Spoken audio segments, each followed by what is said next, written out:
iilan.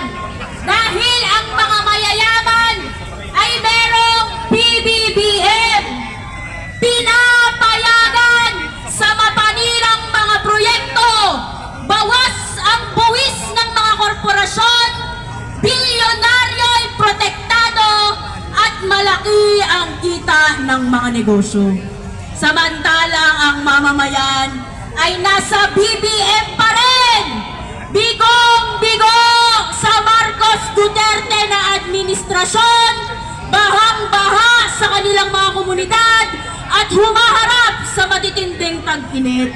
Ito po ang bulok na sistema na isinusuka na ng mamamayan at nakakaapekto dahil ito ay bunga ng sabwatan ng mayayamang korporasyon at gobyernong elitista na nagpapalala sa ating mga katiwalian.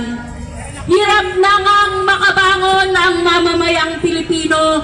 Kaliwat kanan pa ang pagpuputol ng puno. Kaliwat kanan rin ang pagmimina at andyan ang mataas na presyo ng kuryente dahil sa patuloy na paggamit ng coal at gas na mga fossil fuel.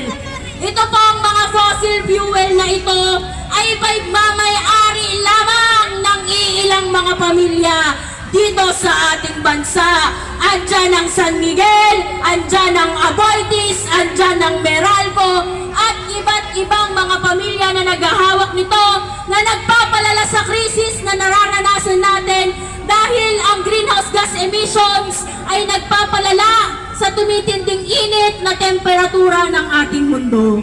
At ang sistema na ito na nagpapanatili sa mahal, mapanganib, at nakakamatay na kuryente ang siya ring sistemang nagluluwal sa krisis sa klima na kailangan na nating ituring bilang isang pangbansang krisis o national climate emergency.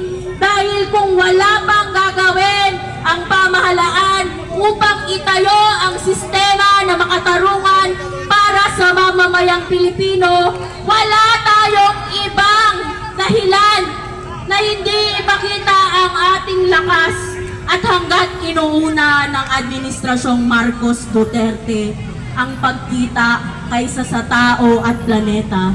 At kung ito na ang bagong Pilipinas na hinahangad natin at ibinibigay sa atin ng Marcos Duterte, ay panahon na para ipakita ang lakas ng nagkakaisang mamamayang sawang-sawa na sa dispalinhadong pamamahala at gusto nang itayo ang lipunan na makatarungan para sa lahat. Hustisya! Pangklima!